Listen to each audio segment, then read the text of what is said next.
Hello, welcome to Roundtable. I'm your host, Neil Honglin, thrilled to present our new special series, Global South Next Generation Voices and Visions. Here, we pause and listen, really listen, to the young minds shaping tomorrow.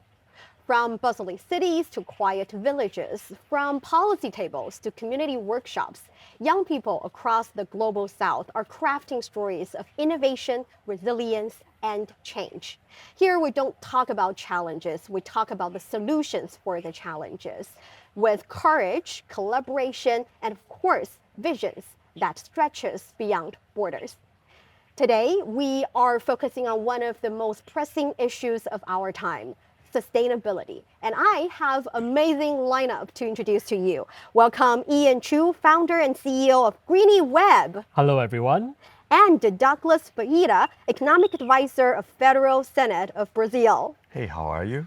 Welcome to the show. Hi. Hi. I have to admit, this is a very special experience for me too, because we're in an outdoor area. It is a traditional Chinese garden. And the cicadas are crazy. They are shouting, they're making voices. But I think this also represents a perfect picture of human nature coexist. Yeah, I think they're rooting for us, They're Go rooting team. for us, definitely, because to be today, here. yes, because today we're talking about green development, and both of you have great stories related to green development. So how about we start from you, Ian? Tell us your story, or more the story of you as well as your company, Greenie Web, and the relationship between you and green development. Wow, that's a long one. So my story actually started in 2009, about 16 years ago, when I raised my hand in the classroom and I asked my teacher, does going digital always mean going green? He told me to prove it to him. And so I was like, well, I'll try. And what did I do? I went back and I read up on this topic of green computing. It was super new then, and it still is right now. And what I found out, lo and behold, is that I was right. It And- doesn't always mean green or Yes. greener. So going digital can sometimes be worse for the environment. Right now, in the present day, we see how going digital is resulting in as much carbon emissions as every airplane, every airport, and every airline combined. And I think the cicadas agree. They're shouting so loudly as well.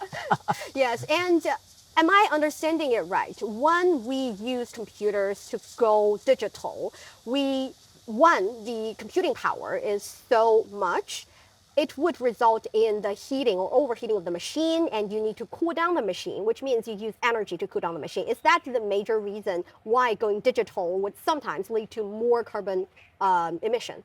I think you're spot on, Honglin. So there are two aspects to it. The first aspect really is that you need energy to execute things on your computer. So every time you use your laptop, it goes hot because energy hot. very hot, especially with climate change. Yes. And one of the things is that when this heating comes about, your computer starts to function a bit slower and slower. So you need Longer time. longer time. So you need to have fans in your computer or in a data center. You need water to cool the entire system. They use other sorts of liquid, but let's just call it water for today's podcast. And what happens is that this consumes so much energy. Fun fact, I'm from Singapore. We've got this very nice flag, Singapore and Chinese flag here. And in Singapore, we've only banned two things since the start of our country's birth. The first was chewing gum, pretty famously so. And the second was a temporary ban on the building of new data centers. Oh, really? Yeah, so even if you wanted to put in $1 billion in Singapore to build a new data center, you couldn't in the last few years. Okay, now the thing is, I understand the data centers can be really energy consuming, which is why here in China we have different ways to solve the problem. For example, I just visited a data center recently on another business trip, and what they did, and a lot of data centers in China are doing, is that they use clean energy to cool down the system. And of course, there are improvements on the process of cooling the machines down. So instead of, let's say, spending around 8 units of energy to cool it down, now with advanced technology, they only spend, or it only costs around 1 unit of energy to cool it down. And if you're using green energy, meaning that the energy is generated from solar power or hydrogen power, it's relatively better. But your solution or your company is looking at another stage on the industrial lane. Yes, it's lovely, Honglin. So what we do at Greenie Web is we look at computer code and we change regular computer code into low carbon computer code. What is that? So low carbon computer code is highly energy efficient computer code that basically does the exact same thing, but with so much less data involved, so much less energy consumed, and so much less carbon emission. And that is the reason why we are so confident in what we do, because there are two big aspects. One is data centers and the green power, and that's supply side. But we can't always focus on supply side because supply takes time to build. We need time to build your solar farms, and the cicadas they're agreeing with me right now. And so what we need to do is we need to reduce demand without affecting performance, without affecting the TikTok videos that we watch. I love my TikTok videos. I have to watch them. But we'll go back to the magic codes we're talking about a bit later. I actually learned a little, just a little, but tell me if I'm wrong when I explain the principle, the reasoning of green codes a bit later. Now, I want to talk about Douglas' great work in switching policies into greener ones in Brazil, because that's what you do. Yes, exactly. Thank you very much. If we look at it, for example, this great Greenie Web company, what they're doing, we also want companies to go to Brazil in this same situation. Companies that are going green, companies that are developing their economic activity towards a less carbon impact, towards a more sustainable development. So, for example, in this case of the computing process, we do have in Brazil some policies that we are developing to attract those companies, those data centers for our own system, for our own country.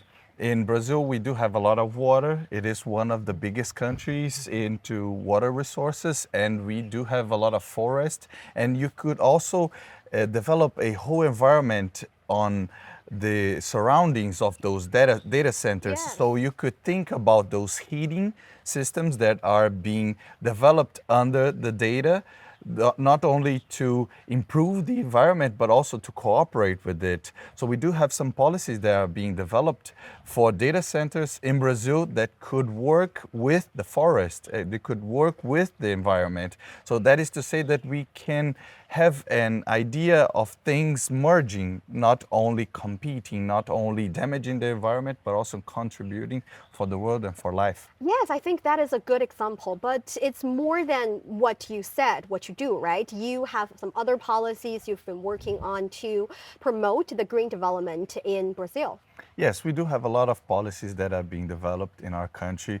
Another good example is the MOVER, is the Green Mobility Program. It's a program that uses tax incentives to bring companies to produce in Brazil, especially green development kind of companies. One good one that you might know here in China very well is BYD. It's a company. Build your dream. Yes, build your dreams, building our dreams also in Brazil.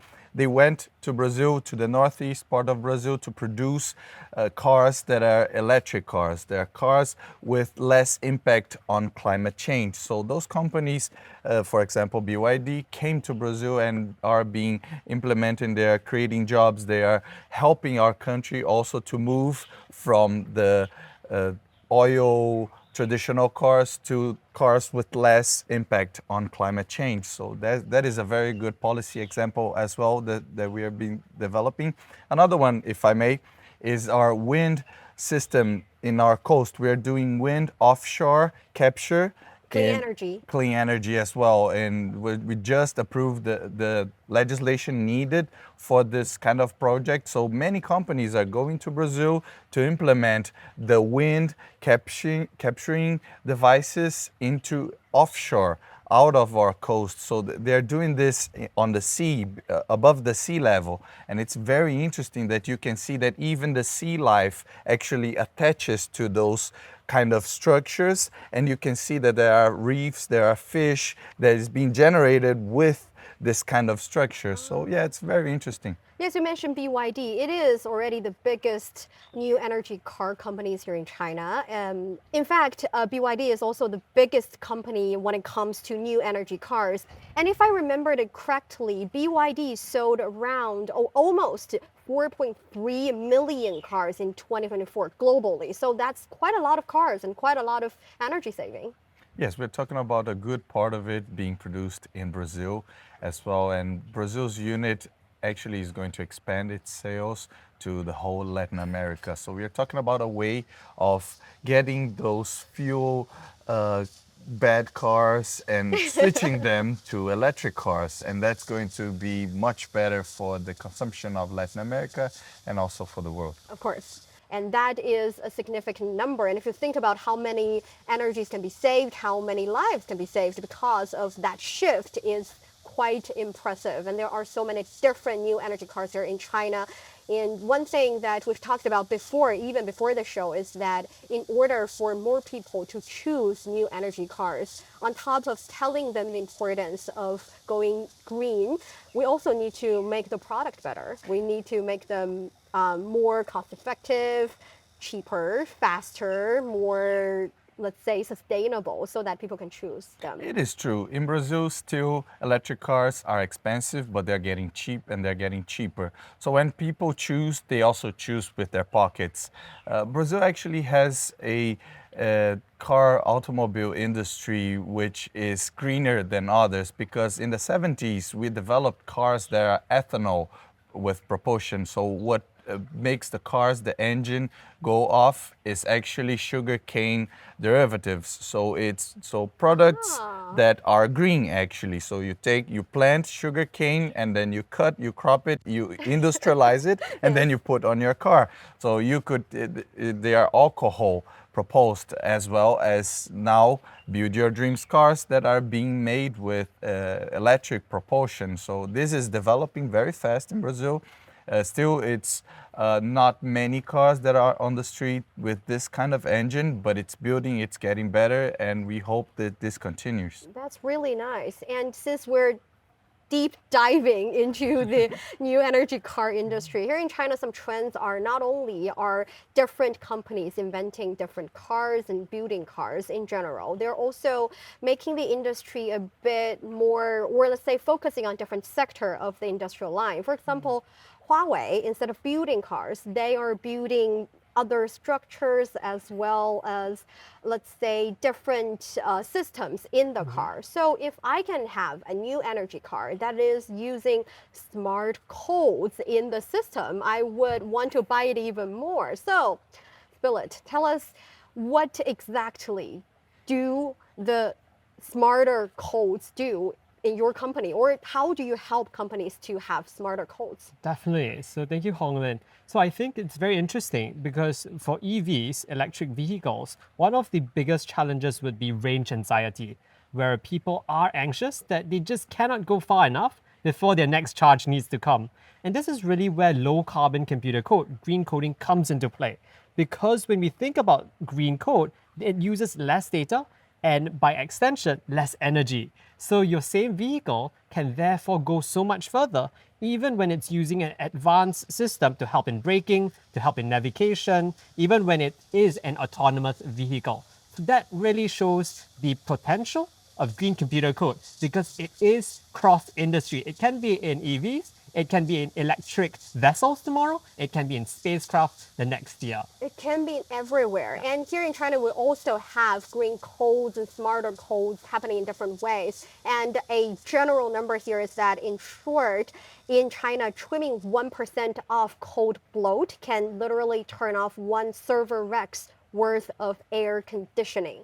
It is quite significant. And I did a little research about green codes and tried to use layman's term to explain to me. I asked about some, let's say, experts, and they say that there are so many different ways to make codes greener. And if you think about it, it's like the computing unit is processing different clusters of data, of information.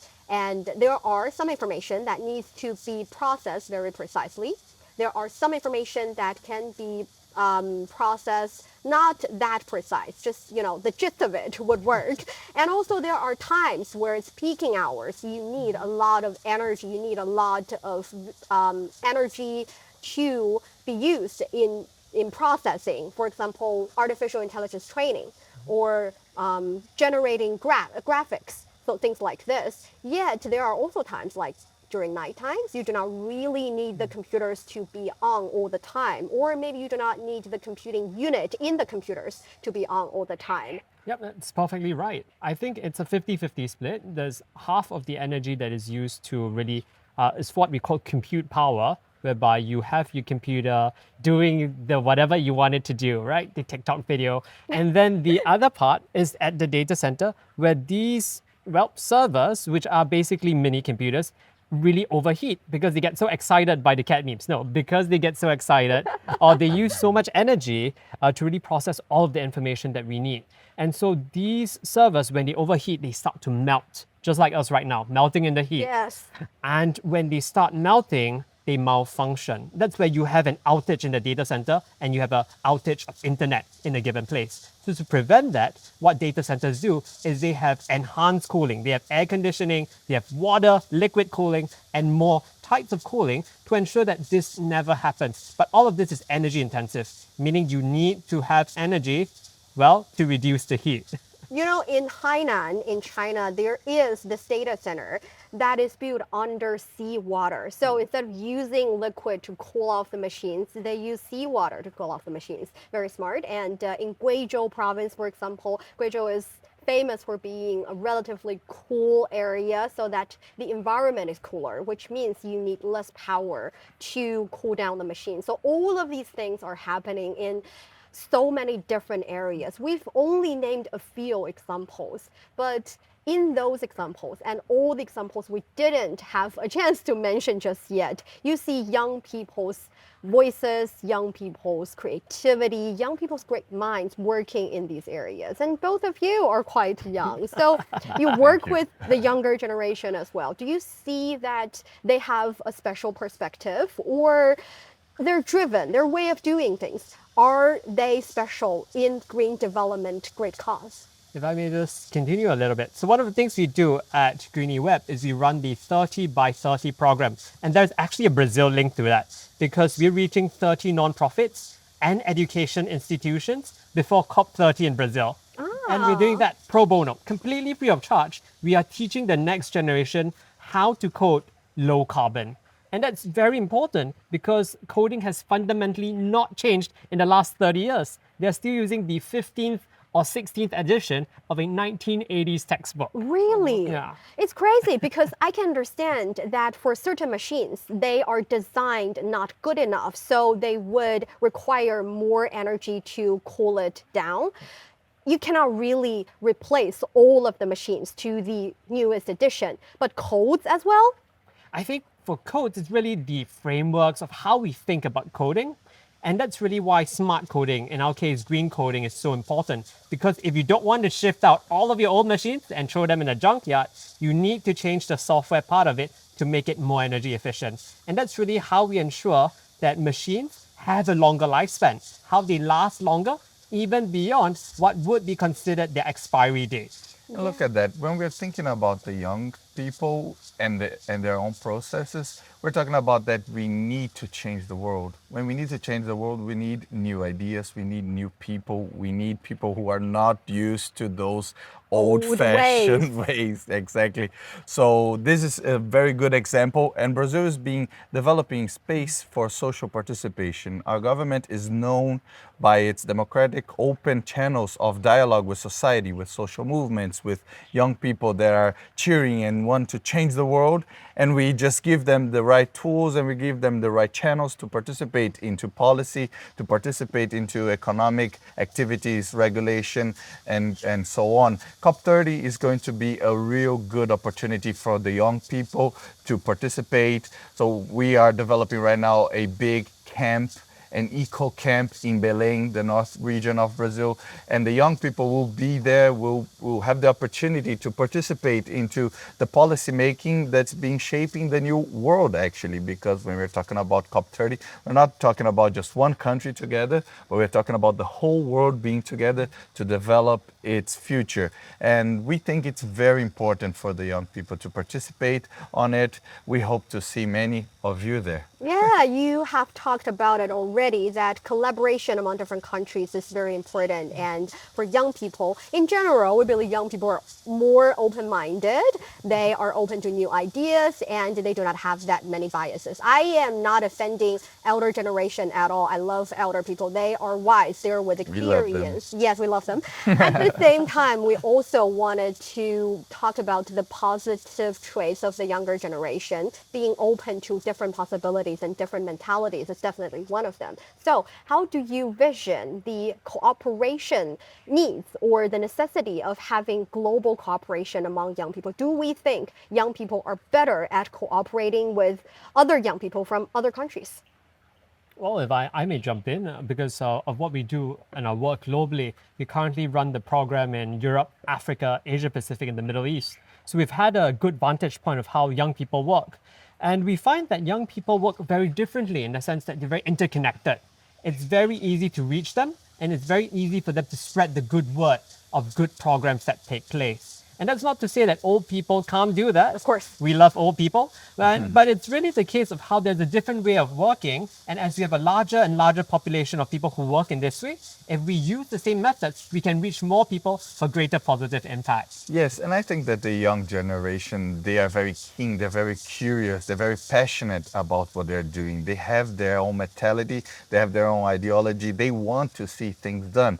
So they are open-minded, they want to interact, they want to learn new process. So for example, they go on WeChat, they go in Facebook, they go on social media and start to speak with each other. They want to see what others are doing on the rest of the world. And I think that all generations should cooperate, but the young people, they have a special place in this new development way that we need to implement, in these new policies, in these new companies that are being founded and so on. Yeah, I totally get what you're saying. These days, I find young people being very expressive as well. These days, we are taking part in the Global Youth Development Forum, and a lot of different young people from different places. I've talked to them. I've talked to you too included, and all of you are very enthusiastic about telling me what you do, about the projects. You're proud of the projects. You want to find opportunities to cooperate with people from outside of the country. And I always find it a really good thing. But at the same time, sometimes people would say that young people are creative, they are passionate, but they also lack the necessary experience in working in any industry, and often they might be a bit even naive. Do you find it true? Oh, I think that's that's a very difficult question, and I feel that young people, well, the majority of them actually have great ideas, and that's really why we need the elderly folks who have been around in the industry for 10, 15, 30, 40 years to really be part of the solution. We're not saying that climate change, sustainable development is a young people only kind of program. We say it's for everyone, but it's driven by the young people who will be directly affected by climate change, because we are feeling the heat right now. And for the young folks, 10 years, 20 years later, I cannot imagine how hot it's going to be. Yes, but it's true, It's going to be Honglin. better, hopefully. I agree with you. Sometimes the young, they are naive because they lack the experience. They are not used to the processes that are being developed and they are already implemented. So we need the young to cooperate and to deal together with the ones who are young for longer, that is to say. So those people can combine their ideas, they can combine their own work and implement the processes and be able to build, shape the future Definitely. You're absolutely right. And the reason that I said that in 20, 30 years we're not going to be still in this really hot environment is that every country, especially in the global south, are working on making things better, on cutting their carbon emission. For example, here in China, we have a dual carbon goal, which means that by 2030, China aims to have its carbon dioxide emissions reach their peak, meaning that from there, emissions will stop growing and start decline afterward. And also in 2060, China plans to achieve carbon neutrality, meaning that balancing the carbon dioxide emitted with the carbon dioxide absorbed or offset so that the net emissions are zero. So if every country does this, in 20 or 30 years, we'll be in a much better situation. And I have to tell you, it's not only for big industries, not only for major manufacturing industries, it's also with each and every individual. Just the other day, when I was back home from a business trip, I realized on my cell phone on a ticket selling platform that I can pay for a couple of dollars, or it's like dozen of Chinese yuan to make my ticket green. Meaning that by donating that money to the airline company, they are using the money to, I don't know, trimming their codes, making them green, or finding some other ways to invest in green energy. So this is happening to each and every individual. And I have to proudly say, I made that donation. Very good. Thank you very much. I want to also mention very nice company that's being funded by a friend from India. Thanks to her, Pinky, she is developing products that are capable of making this green transition as well. In the way that you could buy a pencil and that pencil would have a little seed on top of it. So once you use it, you reach the end and you can just plant your own seed. Ah, that's cute. You could also do that with paper. You could put little pieces of seeds on your paper. We can change the whole economy with little actions, just as you did with your ticket. We could do that with plastic. We could do that with many products that today make an impact in the environment, but in the future can be even contributing for the new good environment. That's not only a great example, great practice, but also a good social campaign. I mean, the kind of campaign that can happen in, for example, social media. Because we mentioned young people are open to new ideas, they are very expressive. They're expressive in real world, and they're also, if not more, expressive online. Here in China, we have a lot of young people starting green hashtags on different social media platforms, inviting other people to join their greener lifestyles, and also voicing and also providing different examples of how to make things greener in their own industries or in their daily lives. So I think in this sense, social media is playing a positive role in green development. Do you see these kind of phenomena in your countries as well? Yeah, I think in Singapore we see that happening almost every day because there are a group and a growing group of youth who go about there showing how cool it is to be green, how cool it is to bring your own metal bottle instead of using plastic bottles, how cool it is to give out name cards with a seed planted in it, just like your example, whereby after I use the name card, if I were to discard it one day, it will grow into a tree. Aww. And these things start from young, and that's why youth are so important, because these are green habits that are built for life. Yes, exactly.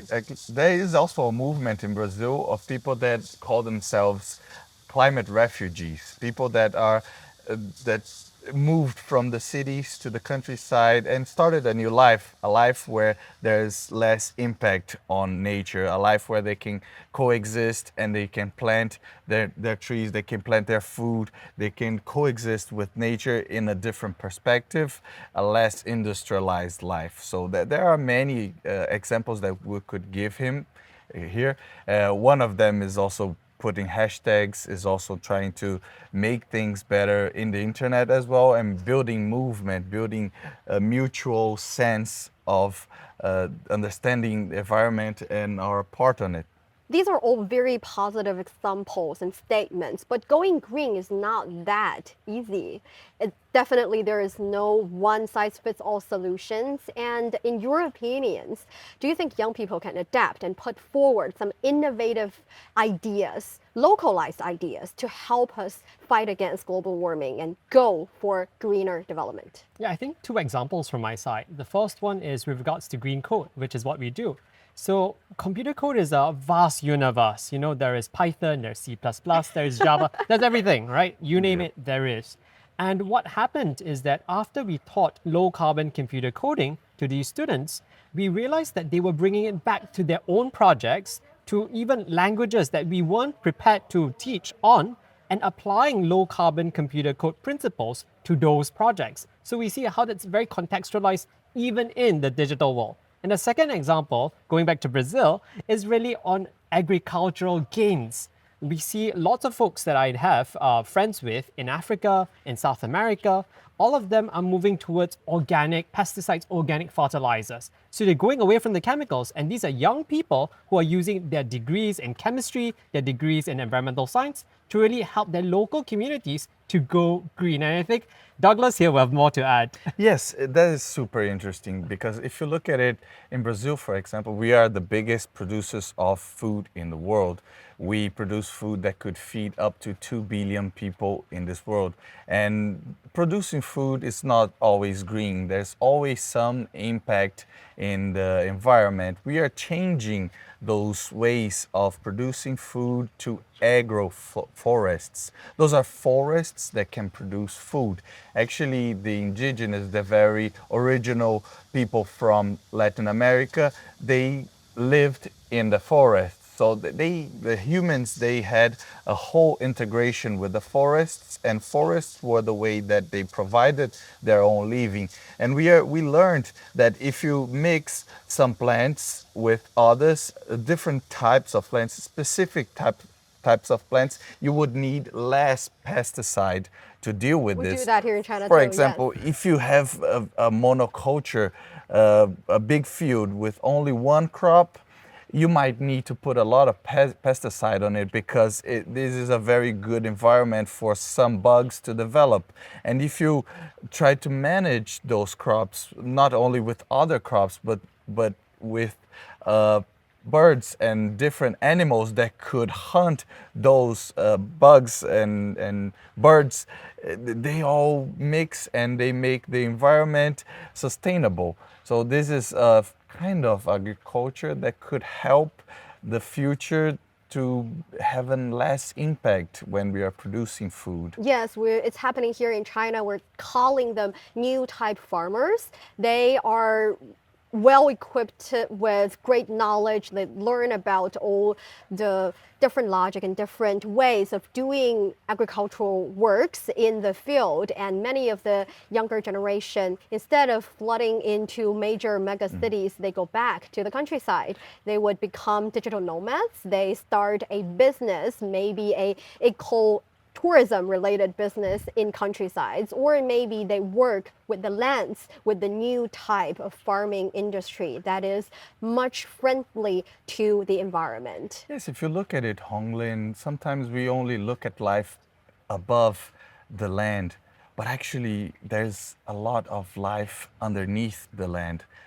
also. So bacteria, we have bugs, we have all sorts of living condition underneath the land. So this kind of agriculture also works with what is beneath, with what is below, not only with what is above. If we look at it, this is the environment, this is the whole condition of the world. We have to dig earth and play with it in a way to make the living conditions always the best for diversity Everybody. and for everybody, really. Yes. And there's also life in the digital world.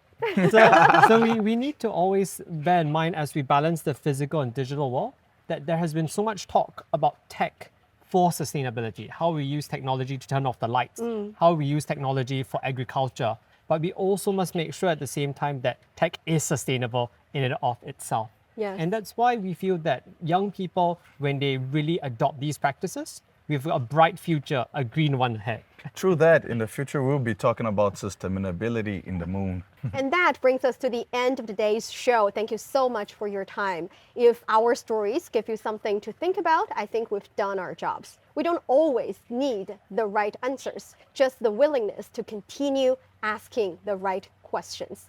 Before next time we meet, let's stay bold, stay thoughtful, and make sure that we want to create a future that is as green as bright. I'm Niu Honglin, and thank you, both of you, very much, Ian and Douglas, for today's brilliant conversation. Thank you so much for watching. We'll see you next time. This is CGTN Radio.